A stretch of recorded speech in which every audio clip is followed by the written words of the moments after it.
কবে হবে সেই স্বপ্নের দেশ? কবে কেউ কাউকে অন্যায়ভাবে মারবে না, কাটবে না, কারো ক্ষতি কেউ করবে না, জালিয়াতি, চুরি, ডাকাতি, ছিনতাই, রাহাজানি, আরও আরও আরও আরও কত অন্যায়। এইসব অন্যায় থেকে কবে আমরা রেহাই পাবো?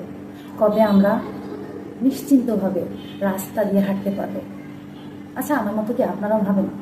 যেমন ধরুন, আমি মাঝে মধ্যে ভাবি, মানে এইসব দেখলে মাঝে মধ্যে আমি ভাবি যে আমরা কোথায় নিরাপদ? দিনের পর দিন খুন, হত্যা, ধর্ষণ এগুলো তো চলছেই। ছোটো ছোটো বাচ্চাদেরকে ধর্ষণ করা হচ্ছে প্রতিদিন, দিনের পর দিন এগুলো হয়েই যাচ্ছে, কমছে না বরং বাড়ছে।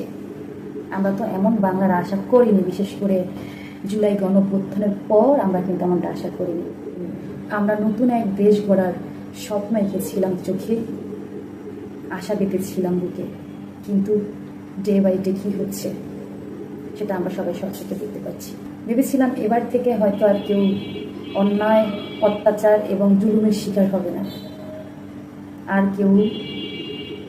আর কারোর জীবন অকারণে ঝরবে না।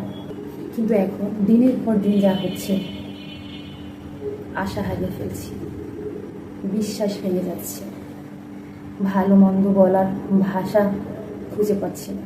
যেমন বাংলা কল্পনায় গড়েছিলাম, তেমন বাংলা আদৌ গড়ে উঠবে কিনা জানি না। এখন একমাত্র সহায় মহান আল্লাহ, এবং মহান আল্লাহর কাছে আমার এবং আপনাদের সকলের একটাই ফরিয়াদ থাকা উচিত, বা আমরা সবাই এখনই আল্লাহর কাছে ফরিয়াদ করছি, হে আল্লাহ, আমাদের দেশ এবং দেশের ভালোর জন্য যে সরকার দরকার আপনি তাকেই ক্ষমতায় রাখুন, এবং যে এর দেশের শাসনভারের যোগ্যতা রাখে, যোগ্য এবং সত্যের পথে থাকবে, আপনি তাদেরকেই ক্ষমতায় রাখবেন। আপনার উপর আমাদের শেষ ভরসা। আমরা একে একে অনেক দেখছি, অনেক অনেক অনেক অনেক যেই লাউ সেই কদু। এখন আমরা নতুন কাউকে ক্ষমতায় চাই, যারা থাকবে ন্যায় এবং সত্যের পথে।